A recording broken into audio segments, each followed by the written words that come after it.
오늘 읽은 말씀을 중심으로 해서 본문 말씀 중심으로 멀지 않은 하나님의 나라라는 제목으로 말씀을 나누도록 하겠습니다. 예루살렘에 입성하신 예수님께서 성전을 정화하셨지요. 잎만 무성한 그 열매 없는 저주받아 버린 무화과 나무 앞에서 마치 용독 폐기된 성전의 모습을 보여주듯이 그렇게 성전을 갖다가 정화하셨습니다. 성전은 늘 화려했고 솔로몬의 성전에 비해서 뒤지지 않고 굉장히 화려하고 늘 예배가 드려지고 제사가 있었지만 열매가 없는 곳, 생명이 없는 그러한 곳이었습니다. 이러한 성전의 봉사자들, 대제사장들과 서기관들은 하나님의 집을, 하나님의 기도하는 곳을 강도의 소굴을 만들었다라고 책망을 받고 이 사람들이 이것을 되돌리지는 않고요. 이제 이때부터 어떻게 예수를 죽일까 호시탐탐 이제 노리기 시작을 합니다.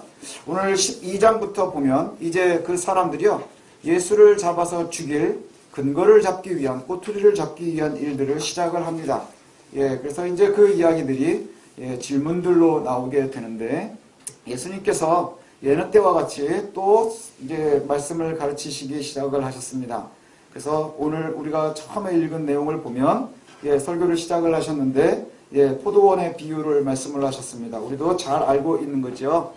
한 농부가 땅을 갖다 사서 포도원을 만들고 그리고 거기에다 포도나무도 심고 포도즙을 짤 수 있도록 또 틀도 만들어 놓고 망대도 세웠다. 보초를 설 수도 있도록 하고 그 다음에 울타리도 다 치고 다 만들어 놨어요. 그리고 그곳을 갖다가 농부들에게 삭스로 주고 거기에다가 이제 세를 주고 렌트를 하고 그리고 주인은 멀리 외국으로 일이 있어서 나갔습니다.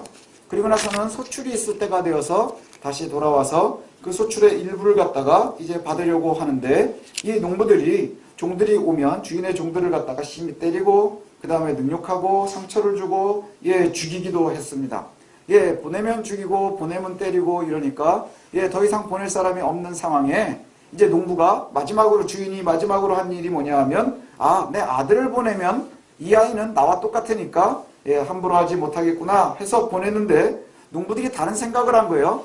얘가 상속자구나. 드디어 상속자니까 상속자가 죽어버리면 이게 우리께 되지 않겠느냐 해서 결국엔 아들을 갖다가 잡아서 죽이는, 그래서 이 일이 있은 후에 주인이 그 포도원에 렌트를 했었던 농부들을 갖다가 다 진멸해버리고 그리고 나서는 다른 이들에게 주어버리면서 성경의 말씀에 건축자가 버린 돌이 이 관리하던 사람들이 쓸모없다 버렸는데 그것을 하나님께서 가장 높은 곳으로 썼다, 가장 귀하게 쓰셨다 하는 말씀으로 마무리를 합니다.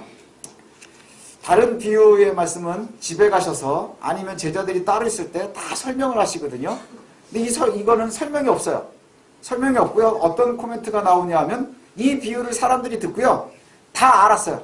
뭐냐 하면 대제사장들과 서기관들과 바리새인들이 장인애들을 두고 하는 소리구나 하는 것을 이미 알았다는 것이죠. 여기에서 이제 옳은 사람들과 그른 사람들의 차이가 나오죠. 하나님께 매여 있는 사람과 그렇지 않은 사람들의 차이가 어디에 있느냐?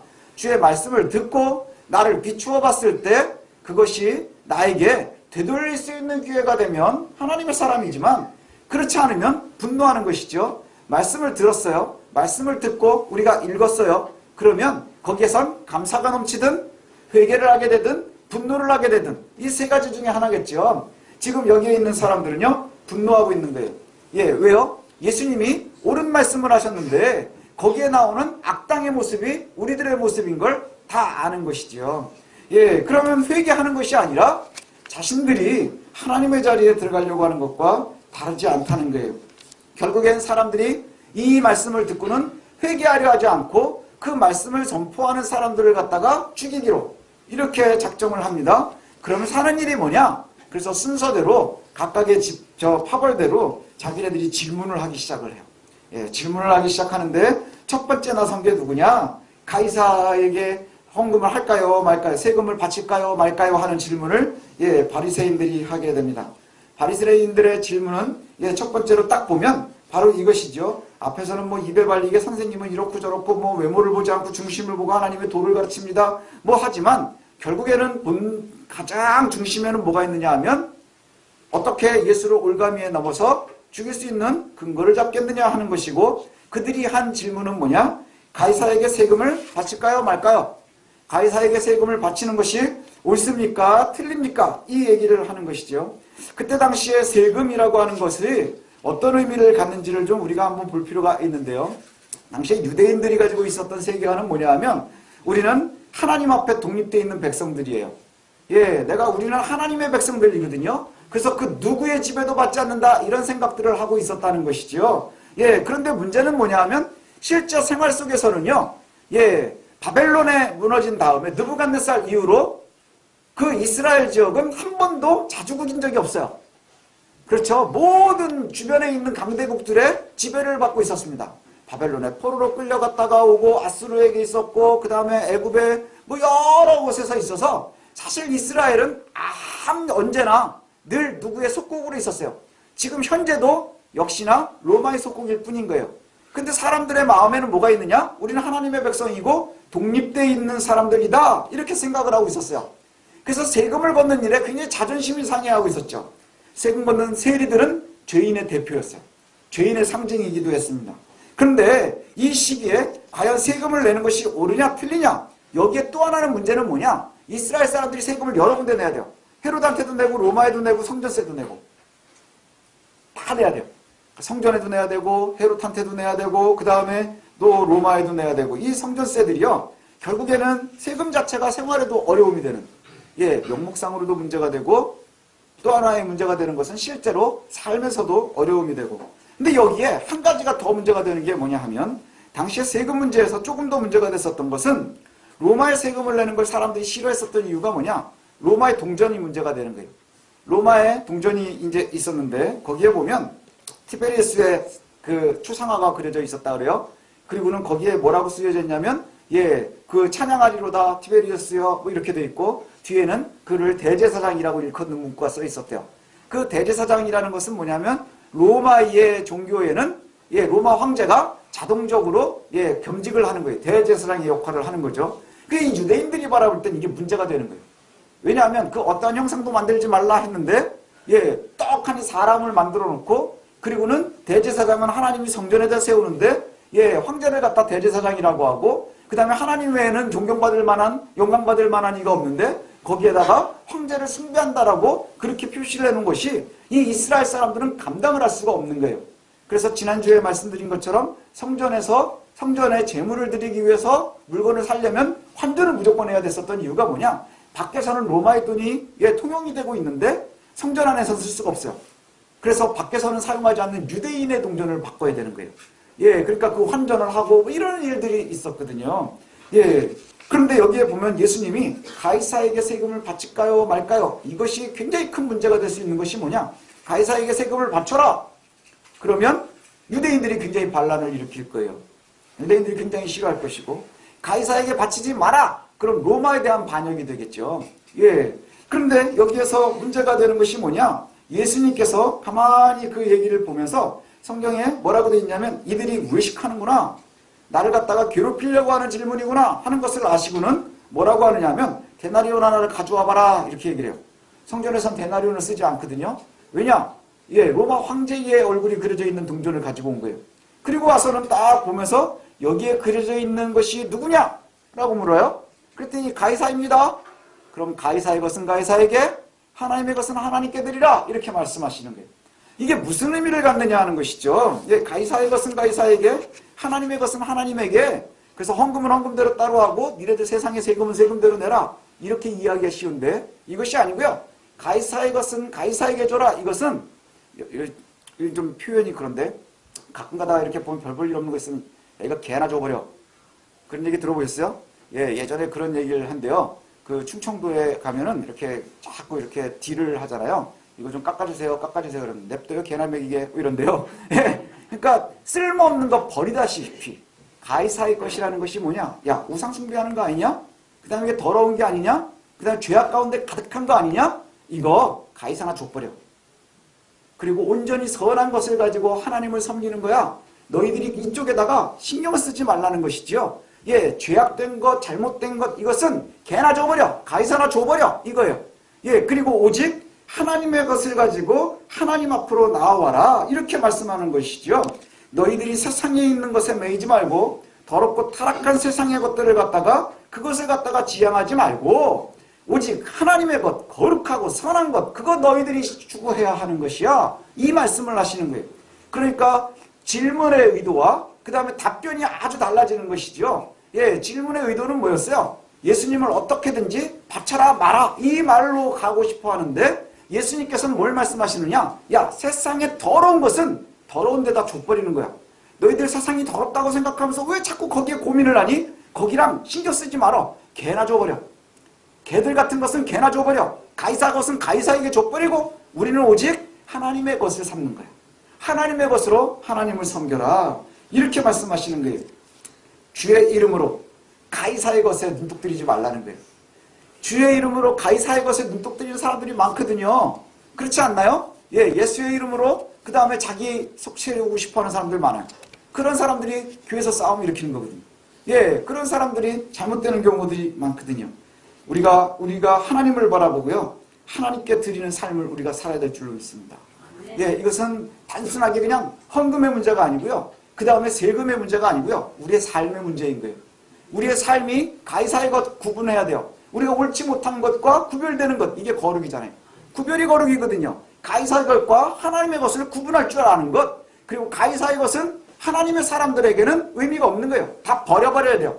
다 개나 줘버리는 거예요. 다 가이사나 줘버리는 거예요. 그리고 우리는 오직 하나님의 것은 뭐예요? 하나님께 바치는 거예요. 거룩한 것, 그것으로 하나님의 삶을 살아가는 저와 여러분이 되어야 될 것 같아요. 이게 첫 번째 바리새인들에게 있었던 질문이고요. 두 번째에 바리새인들이 실패를 하니까 사두개인들이 나타났어요. 사두개인과 바리새인들은요, 사실 사이가 안 좋은데 예수님을 갖다가 고발할 때는 친해져요. 이 제의를 이때부터 하는 거예요. 오랑캐는 오랑캐로 물리친다고 지네들끼리 막 싸우는 거죠. 예수님을 오랑캐처럼 생각하니까. 그런데 이 사두개인들은 이 바리새인들과의 차이점이 뭐냐? 부활을 믿지 않아요. 예, 부활을 믿지 않아요. 그래서 여기에도 질문이 나오는 게 뭐냐 하면, 예, 부활이 없다는 사두개인들이 예수한테 물어보는 거예요. 그래서 뭐라고 얘기하느냐 하면, 그 당시에 있었던 계대혼을 가지고서 얘기를 합니다. 뭐냐 하면, 당시에는요, 예, 모세의 가르침에 의하면 어떤 풍습이 있었느냐? 예, 형이, 예, 아들이, 예, 결혼을 했는데, 예, 상속자가 없이, 후손이 없이 죽으면 형수가 혼자 남잖아요? 그러면 형수와 그 동생이 결혼을 해서, 예, 그 형의 자손을 낳아주는 거예요. 이게 이제 대가 끊어지지 말아야 된다고 생각을 해가지고 여러 나라들마다 방법들이 있거든요. 저희 나라도 우리나라에도 그런 게 있었어요. 양자 보내는 거예요. 저희 아버지가 족보가 되게 복잡했었거든요. 예, 왜냐하면 저희 아버지, 그러니까 저희 할아버님이 아들이 많았어요. 근데 할아버지의 형제들이 아들이 없었어요. 그러니까 아들이 많은 저희 아버님 댁에 저희 아버님이 막내였거든요. 그래서 양자를 보냈대요. 그 집으로. 양자를 보낸 거예요. 그런데 저희 아버님이 형제들이 많았는데 일찍 다 단명해서 죽었어요. 예, 그리고 저희 큰아버님도 결혼을 하기는 했는데, 예, 일찍 돌아가셨어요. 그러니까 아들이 이제 다 죽었잖아요. 그래서 다시 저희 아버지가 양자로 갔다가 다시 돌아왔어요. 그래가지고 이것도 아니고 저것도 아니고. 그래가지고 저는 갑자기 저희 저쪽에 가면은 그 이제 우씨들 모여 사는 동네인데 거기를 갔더니 갑자기 처음 보는 할아버지 보고, 예, 저하고 뭐 걔가 같대나 뭐 이러면서 서로 인사하라 그러고 막 이러는 거예요. 예, 그 왜 그러냐 그랬더니 제가 알고 있는 고모가 아닌데 고모라는 거예요. 그게 예전에 이제 양자가 썼던 집. 그래서 저희 아버지가요, 양다리를 걸치고 있었어요.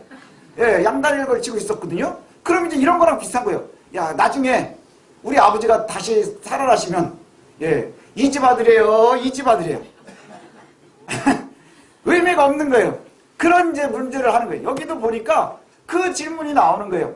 예, 첫 번째 아들이 결혼을 해가지고 대를 이었는데 대를 못 잇고 죽었어요. 그 둘째 아들이 저 형수를 갖다가 형수와 함께 대를 이으려고 했는데 또 죽었어요. 그래서 일곱이 다 그냥 죽었다는 거예요. 나중에 부활을 하면 누구 아내냐 하는 거예요. 7명이 쭉 써가지고 내 아내라고 서로 싸울 거냐? 이러고 질문을 하는 거예요. 자, 여러분 생각에는 어때요? 저희 아버지가 이 집 아들이에요? 저 집 아들이에요? 저도 아직 모르겠어요. 예, 그럼 지금 성경이 나오는 것은 첫 번째 아들과 일곱째 아들까지가 있어요. 누구의 아내예요? 바리새인들은 첫 번째 아내라 그래. 첫 번째 남편의 아내다. 하지만 사두개인들은 그래서 이런 일이 생길 리가 없다. 그래서 부활이 없다. 이렇게 대답을 했대요. 자, 그러면 부활이 없나요? 예, 우리에게 부활은 굉장히 중요한 의미를 갖습니다. 예, 예수님께서 뭐라고 말씀하시느냐 하면 여기에서 가르치실 때 제일 먼저 질문을 하면서 질문에 대해서 답을 뭐라고 하시냐 하면 너희들이 하나님도 모르고 능력도 모르고 아무것도 모르는구나 엄청나게 혼내셨대요.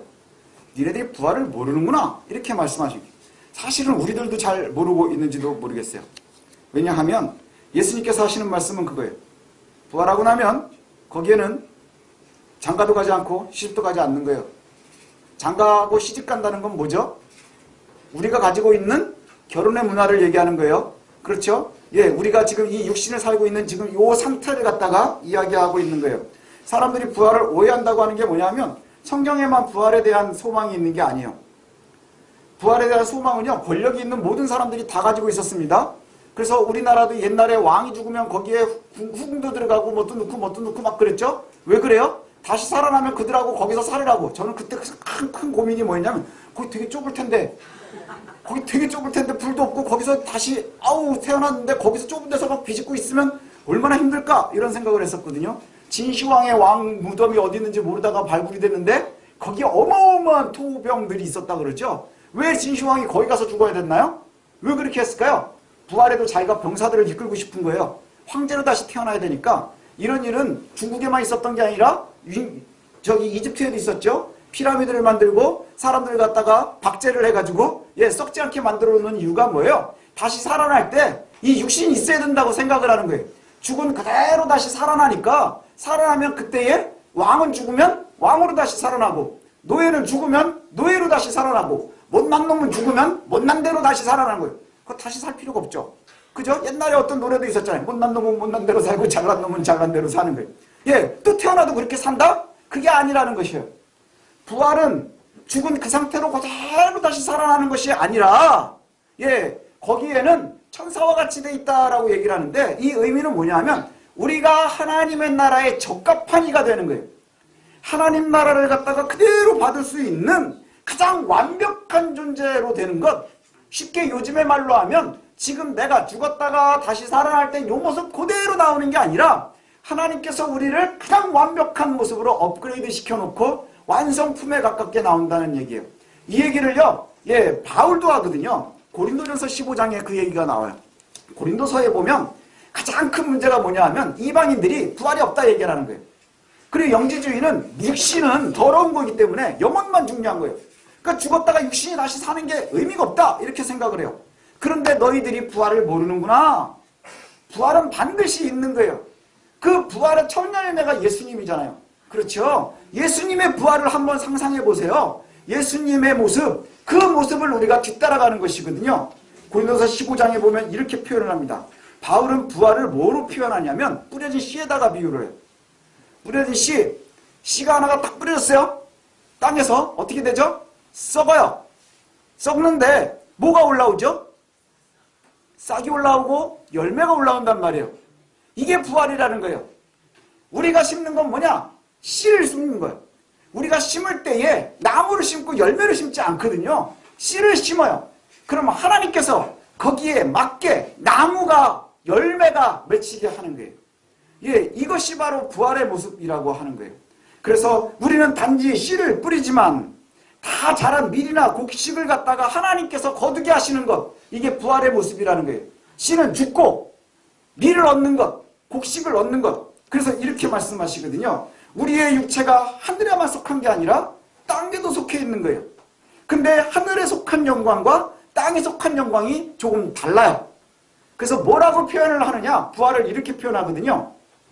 땅에 속한 영광이 각각 다른데 죽은 자의 부활은 이런 것입니다. 썩은 몸을 심지만 썩지 않을 몸으로 다시 살아나는 것. 이게 부활이에요. 아주 비천한 몸을 심지만 영광스러운 몸으로 다시 살아나는 것. 약한 몸을 심지만 능력 있는 모습으로 다시 살아나는 것. 또 자연적인 몸을 심지만 영적인 몸으로 다시 살아나는 것. 그래서 그 비유를 얘기하는 것이 뭐냐? 첫 번째 아담. 우리가 알고 있는 첫 번째 아담은 생명이 되었지만, 존재하는 자가 되었지만, 마지막 아담, 예수, 그리스도는 살려주는 영이 되었다. 이렇게 말씀하거든요.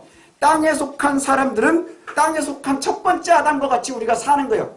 생명과 같이 사는 거예요. 아담의 모습으로 살지요. 하지만 우리가 마지막 아담의 모습, 최후의 아담, 그리스도의 모습에서는 살려주는 영과 같이 하늘에 속해 있는 모습이 되는 거예요. 우리가 그냥 그러면 부활이 소망이 없잖아요. 가난한 자가 죽었다가 다시 살아났는데 가난하면, 그리고 못난 사람이 태어났는데 다시 못나면, 그렇죠. 그리고 상속자가 없이 죽었는데 또 상속자가 없으면, 그래서 이것을 갖다가 오해하는 사람들이 뭐라고 얘기하는 줄 아세요? 영생하는, 요즘에 이제 뭐 인문학 같은 거 이렇게 하는 TV들 많잖아요. 제가 예전에 보니까 알쓸신잡인가? 쓸데없는 뭐 잡상식 뭐 이래가지고 똑똑한 사람들 나와서 얘기하는데 거기서 그런 얘기 하더라고요. 영생이 무슨 의미가 있느냐? 되게 재미없을 것 같다는 거예요. 되게 재미없을 것 같고 그냥 죽는 게 훨씬 더 좋은 거다. 뭐 이런 얘기들 들어보셨어요? 영생이 얼마나 지루하고 그렇겠느냐? 그게 이 사두개인이 받는 질문에 답을 받는 거예요. 뭐냐? 니네가 부활을 몰라는 어리석어서 그런 거예요. 그 사람들이 생각하는 건 뭐예요? 지금 이 순간, 지금 이렇게 사는 대로 우리가 80년 살고 70년 사는 것도 힘든데 이걸로 영원히 산다? 아이고 징그러, 징그러. 그렇지 않겠어? 아이고 징그러. 예, 아우 징그러. 이렇게 될 거예요. 하지만 그건 부활을 오해하는 거예요. 영생을 오해하는 거예요. 우리가 이 세상의 모습이 아니라 하나님께서 거두시는 모습이 있다는 것이지요. 그리고 그것을 갖다가 우리가 따라가는 거예요. 지금 우리가 이 세상에 사는 동안은 아담의 모습을 가지고 살아가지만 부활하신 후에는 그리스도의 모습으로 살아가는 거예요. 살리는 영, 그리스도의 모습으로 살아가는 것, 예, 이것을 우리가 기억해야 될 줄로 압니다. 그러면서 예수님도 이렇게 말씀하시거든요. 오늘 본문에 보면 뭐라고 얘기하냐면 너네들이 잘 기억하는 모세 인용하느냐, 모세를 갖다가 인용하면서 유대인들이 제일 좋아하는 장면이 뭐냐면 모세의 이야기예요. 모세가 하나님께서 부르실 때 가시떨불나무에서 부르시거든요. 예, 불은 있는데 타지 않는. 그래서 와, 하나님이 모세를 부르시는구나. 그때 하나님이 모세에게 스스로를 뭐라고 소개하는 줄 아세요? 아브라함의 하나님, 이삭의 하나님, 야곱의 하나님이라고 얘기를 해요.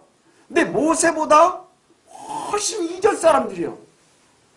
모세가 그렇게 하나님을 만날 때 아브라함은 살아있었을까요? 죽었을까요? 그게 그렇게 웃겼어요? 예, 아브라함은 살아있었을까요? 죽었을까요? 죽었죠. 몇백 년 전 사람인데, 그죠? 살아있으면 아유 무섭죠. 미라도 아니고. 그런데 또 아브라함의 하나님, 이삭의 하나님, 야곱의 하나님인데 이 3대가 예, 같이 동시대에 다 살아있을 만큼 그렇게 저기 가깝지가 않아요.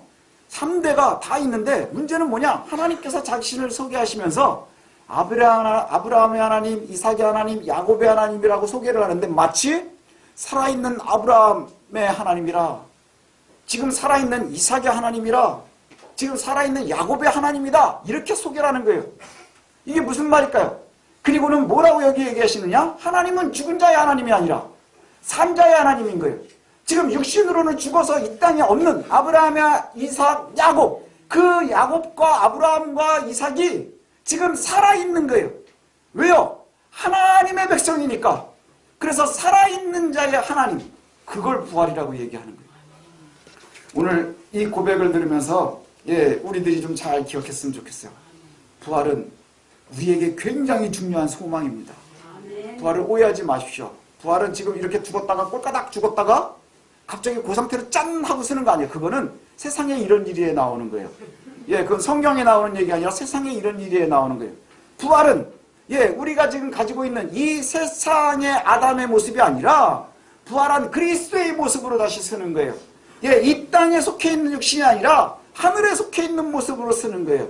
예, 그래서 하늘나라를 상속받기에 아주 적합한 이가 되는 거예요. 썩어질 육신과 썩어질 피를 가진 우리의 모습 이대로는 썩지 않을 하나님의 나라를 받아들일 수 없는 것이죠. 그래서 우리가 부활을 소망할 수 있었으면 좋겠어요. 부활은 예, 우리 어렸을 때 그래서 아마 설교하시면서 그랬던 것 같아요. 거기 가면 다 좋아, 다 좋아.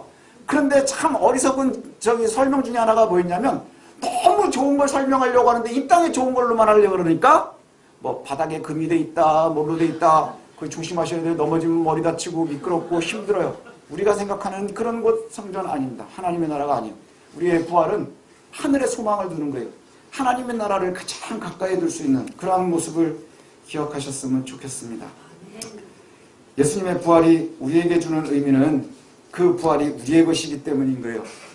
예, 주님이 첫 열매라고 그랬어요. 첫 열매. 예. 여러분은 몇 번째쯤 열매가 될까요? 예. 엄청나게 숫자는 뒤로 밀리겠지만 예, 우리에게도 그 수가 있지 않겠어요? 여러분들도 몇 번째 열매가 되실 거예요.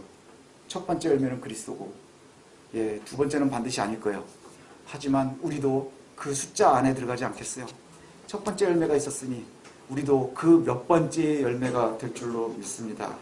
가장 완벽한 존재, 하나님 나라를 상속할 수 있는 가장 완벽한 모습, 그 모습이 우리들의 모습임을 기억하시길 바랍니다. 근데 여기에서 질문이 또 한 가지가 나와요. 바리새인하고 사두개인이 쓸데없는 질문을 하는 걸 이렇게 가만히 보고 있었던 율법학자가 가만히 보니까 예수님이 아주 바르게 잘 대답을 하셨다는 거죠. 이것을 알았다는 것은 뭐냐면 당시에도 이미 사람들은 알고 있었다는 거예요. 부활에 대해서, 하나님의 나라에 대해서, 가이사는 가이사에게, 하나님의 것은 하나님께 바치라는 이 모든 것들이 다 틀리지 않았다는 거예요. 예수님이 정확하게 답을 해주시는 것을 보고 이 서기관이 진심으로 질문을 합니다. 뭐라고 하느냐 하면 계명 중에 제일 큰 계명이 뭘까요? 우리가 어떻게 사는 것이 가장 하나님의 백성답게 사는 걸까요? 이런 질문인 거예요. 어떻게 여러분 사는 것이 하나님의 백성으로 사는 것인가요? 예, 예수님이 옳습니다. 하나님은 한 분이고 그분 외에 다른 신이 없는 걸 압니다. 이것이 참입니다. 마음을 다하고 지혜를 다하고 힘을 다해서 하나님을 사랑하고 이웃을 사랑하는 것이 모든 제사보다 훨씬 훌륭한 것입니다. 이렇게 고백을 해요. 이 고백이 어디서 나온 거냐? 어떤 것이 첫 번째 계명인가요? 그랬더니 예수님이 가르쳐 주신 말씀이 뭔가요? 하나님을 사랑하고 내 이웃을 사랑하라. 하나님을 사랑하고 이웃을 사랑하라. 저는 참 여기에서 중요한 의미가 있는 것 같아요. 왜 하나님을 사랑하고 이웃을 사랑하느냐? 하나님을 사랑하는 것은 우리가 믿음 가운데 있는 거예요. 하나님의 존재를 아는 거예요. 그리고 이웃을 사랑하는 거예요. 하나님을 믿는 사람이라고 하면 참 이웃을 섬길 수 있어야 하겠죠. 하지만 요즘에는요, 오해하지 말아야 되는 것이 있어요. 하나님을 사랑하지 않는 사람이 착한 일도 해요. 이웃을 섬기기도 해요. 요즘에 하나님의 교회 사람들이 자기네들을 보호할 때 하는 얘기가 그거거든요. 뭐라고 얘기하냐면 우리가 이단이냐? 우리가 잘못됐냐? 이렇게 착한 일을 많이 하는데 이렇게 얘기를 해요. 그거는 하나님을 사랑하지 않고 이웃만 사랑하는 모습일 수 있어요. 하나님을 사랑하는 믿음 안에 하나님의 백성들의 선이 있어야 이것이 온전한 것이죠. 그래서 첫 번째는 이것이니 하나님을 사랑하는 거예요. 뭘 어떻게 사랑해요? 네 가진 것을 다 되어서 네가 최선을 다해서 네가 할 수 있는 모든 것으로 하나님을 사랑하는 거예요. 그 속에 내 이웃을 내 몸과 같이 사랑하는 것이 따라가는 것이지요. 화려한 생명이 없는 제사보다 이것이 낫습니다. 이렇게 고백을 해요. 예, 옳습니다. 그렇습니다. 하나님은 한 분이시니까 하나님을 사랑해야죠. 이웃을 사랑해야죠. 이것이 뭐예요? 지금 성전에서 드려지고 있는 그 화려한 제사보다도 훨씬 중요한 겁니다. 라고 얘기를 했대요. 그랬더니 예수님의 대답이 뭐였어요? 네가 하나님의 나라에 가깝다. 이렇게 말씀했어요. 하나님의 나라에 가깝다. 우리의 최종 목표가 어디입니까? 강남인가요? 네. 예전에 어떤 사람이 그러더라고요. 강남에 입성을 하는 게 인생의 목표인데 아직도 강남에 못 들어갔다고. 강남 가봐도 별거 없어요.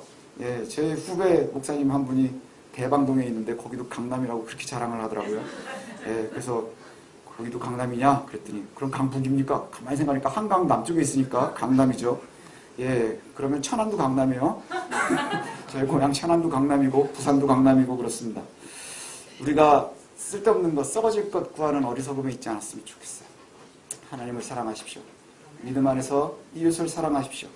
이것이 화려함보다 우선이고요. 화려한 제사보다 우선입니다. 오늘 우리는 생명이신 그리스도를 바라봐야 합니다. 그분이 생명을 주시는 분이기 때문이지요.